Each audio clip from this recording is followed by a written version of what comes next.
Já estamos de volta com o Jornal Regional. Falar agora de previsão do tempo. Boa tarde, Adriele Nardelli. Tudo bem? Boa tarde, tudo bem. Segunda-feira, semana começando. Tivemos aí um fim de semana com chuva, como era previsto, né? Era para chover entre madrugada de sexta, noite de sexta, madrugada de sábado, frente fria. Né? Igualzinho, a gente lembra... Me fugiu a palavra, era uma frente fria. Enfim, ela se confirmou, chegou, né? Verdade. Lembra que a gente falava que ia se repetir a semana anterior, né? Aconteceu exatamente a mesma coisa. Chuva um pouco mais intensa, com temporais, entre a noite de sexta e a madrugada de sábado, conforme esperado. Então, se confirmou aqui pra gente, por sorte, bem de leve, mas não foi assim em todo o estado e a gente já vai falar um pouco mais sobre isso também, né? O sol, que ficou meio escondidinho no final de semana, como é que ele vai ficar para essa semana? A gente vai ter aí uma semana ensolarada ou volta a chover? Vamos dar uma olhadinha nisso. A gente vai começar falando, então, primeiro como é que fica hoje, né? A gente tem essa massa polar que ainda está atuando aqui no sul do Brasil e ela derruba as temperaturas. Então, você percebe, para começar, que nós temos uma faixa cinza bem grande aqui no Rio Grande do Sul, parte de Santa Catarina. Amanheceu bem gelado, a gente sentiu um pouco de frio. Os gaúchos sentiram até um pouco mais, né? Tivemos aí geada nesse amanhecer e esse risco de geada continua, né? Então, para essa noite, para a madrugada de amanhã.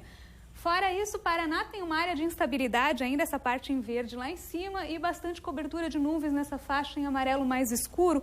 É o estado onde ainda pode chover hoje. Fora isso, apesar do frio, para essa semana, para esse começo de semana, segunda-feira, não temos previsão de chuva. Vamos ter aí um dia bem nublado, cobertura de nuvens, como estava hoje de manhã, deve continuar durante a tarde, mas nada de chuva programada para hoje.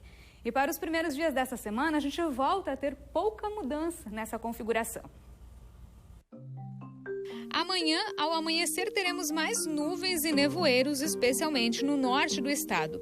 Mas no decorrer do dia, teremos sol com poucas nuvens em todas as regiões. A massa de ar frio está no sul do país, em deslocamento para o oceano. Por isso, a madrugada e o amanhecer de terça, primeiro dia de junho e primeiro dia também do chamado inverno climático, devem ter ainda mínimas muito baixas, com condição de geada nas partes altas do Planalto Sul, mas teremos novamente certa elevação no decorrer do dia. Já na quarta, o estado terá sol, com aumento de nuvens no decorrer do dia devido ao rápido deslocamento de uma frente fria pelo litoral. Chuva fraca e isolada devem acontecer no oeste a partir da tarde. Pós-frente fria, teremos nova massa de ar frio e a temperatura vai baixando, então, já entre tarde e noite na quarta-feira. E hoje também acontece o que vai ser padrão nessa semana toda, né, em termos de temperatura. Nós teremos ainda hoje uma tarde com certa elevação, só que hoje ainda não muito. Os próximos dias vão ter um pouquinho mais de elevação. Hoje a máxima chega aí a 20 graus para Agronômica Itaió e 19 graus para Vitor Meireles, Mirim Doce, 17 em Imbuia. Você vê que as mínimas 11 e 13 não tão baixas quanto era esperado, né? A massa de ar frio acabou vindo com menos força do que se esperava aí nas projeções feitas com um pouco mais de antecedência, né? Agora sim a gente vai falar do tornado, que atingiu Campos Novos e também outras cidades do oeste catarinense na sexta-feira. Ele danificou 288 casas e mais de 20 indústrias. Do alto dá para ver que nem mesmo a cobertura desse posto de combustíveis resistiu às fortes rajadas de vento. Um caminhão que estava estacionado também tombou. Por todo lado, rastros da destruição foram deixados pelo tornado que atingiu a região de Campos Novos na noite de sexta-feira. A Defesa Civil confirmou que os ventos chegaram a 123 km por hora. 2 pessoas tiveram ferimentos leves, mas receberam alta ainda no sábado. A Prefeitura decretou situação de emergência. Alguns levantamentos, principalmente na parte industrial, comercial, ainda estão sendo realizados. Na educação, nós temos o nosso colégio Novos Campos, que também amanhã estaremos fazendo o levantamento por completo, mas a nossa preocupação era muito mais a acomodação de todas aquelas residências que foram afetadas. E para nossa satisfação, todos, de uma maneira ou outra, estão acomodados. De acordo com meteorologistas, a situação foi provocada pelo avanço de uma frente fria combinada com uma área de baixa pressão. O trabalho para restaurar casas vem sendo realizado desde a madrugada de sábado. Campos Novos tem cerca de 36 mil habitantes. Pelo menos 10 famílias ficaram desalojadas e foram remanejadas para a casa de familiares e amigos.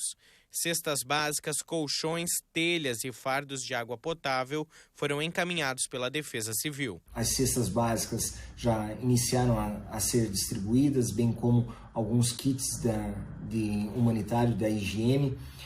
Ontem mesmo recebemos os colchões, os cobertores e os travesseiros. Passando numa visita rápida em alguns pontos, já identificamos que várias pessoas já tomaram a condição de cobertura, seja através da lona, seja através de uma cobertura provisória. Durante o pico do problema, cerca de 90 mil consumidores ficaram sem fornecimento de energia e 14 cidades foram afetadas. 4 torres de transmissão foram atingidas pelos ventos. Até amanhã desta segunda-feira, a Celesc havia restabelecido 30% do sistema elétrico, priorizando hospitais e postos de saúde. Ainda não há previsão para o término do trabalho. Aí, né? Foi Infelizmente, verdade. Se falava já na sexta-feira, né, dessa possibilidade de eventos bem mais extremos para o oeste, que era a região de Santa Catarina que mais preocupava, e mais uma vez, infelizmente, veio com força, né, esse evento extremo aí. A gente espera que eles consigam se recuperar o mais breve possível, né, porque a gente sabe o quanto isso afeta de forma duradoura, né, os locais. E a gente teve daí no sábado muita gente reclamando na rede social da energia, que não estava legal, falta de água. Atingiu até algumas cidades aqui da nossa região. Pouso Redondo, por exemplo, foi uma cidade que ficou sem água, sem energia, porque a rede elétrica, a rede de água é tudo meio integrado, né? Então, o que aconteceu lá no oeste acabou afetando até aqui. Tivemos aí essa instabilidade na eletricidade, tudo decorrente aí também dessa tempestade de sexta-feira.